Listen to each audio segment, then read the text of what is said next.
What's going on, everyone? Just getting after it for another early morning. I hope you guys are continuing on this journey to be able to create better humans, to give back to your dogs, and to be able to give back to your family units.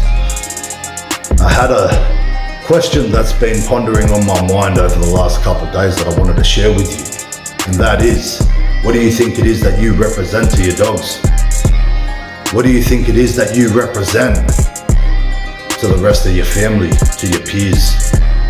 And I ask you this question because every interaction that we have, think about it, whether that be through our friends, through our business associates, through romance, we all represent something to each other. We all represent a certain state of mind. We all represent a sense of clarity, a sense of stability, instabilities, uncertainty, or confusion. What is it? Ask yourself that question and answer it truthfully. Every interaction that we have is going to represent something to us and to them. It's an exchange of values. And this is something that is going to happen consciously or unconsciously. So I think it's an important concept to be able to ask yourself and to understand for what it really is. What is it that you represent to your dogs? What is it that you represent to your peers? What is it that you represent to your families? Are you that source of stability, clarity? Are you a sense of security, of peace of mind? Or are you a source of uncertainty, confusion, and instabilities? Think about the people in your life. Think about the interactions with certain dogs that you've come across and what it is that they all represent to you. We both know individuals on each side of the spectrum. And then ask yourself, what side of the spectrum do you sit on?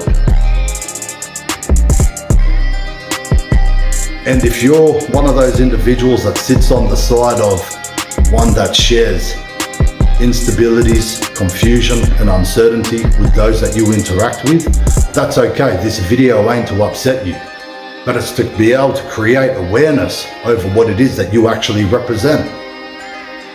And ask yourself the question, are you worthy of your children? Are you worthy of your peers? Are you worthy of your dogs? Trust and faith to be able to put back into your leadership, guidance, and direction. Because it is only instinctual for them to look elsewhere or to try and take this position themselves or to shut down worse than what you already are if you cannot give this in a healthy manner. Think about it and put yourself in their shoes. Are you going to put your trust and faith within another individual that represents instability, that represents confusion and uncertainty? Of course not. Why would you?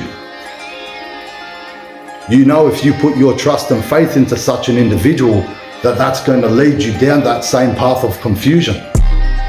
That's going to put your trajectory towards a negative and lead you downhill, lead you off the path that you wish to be able to follow.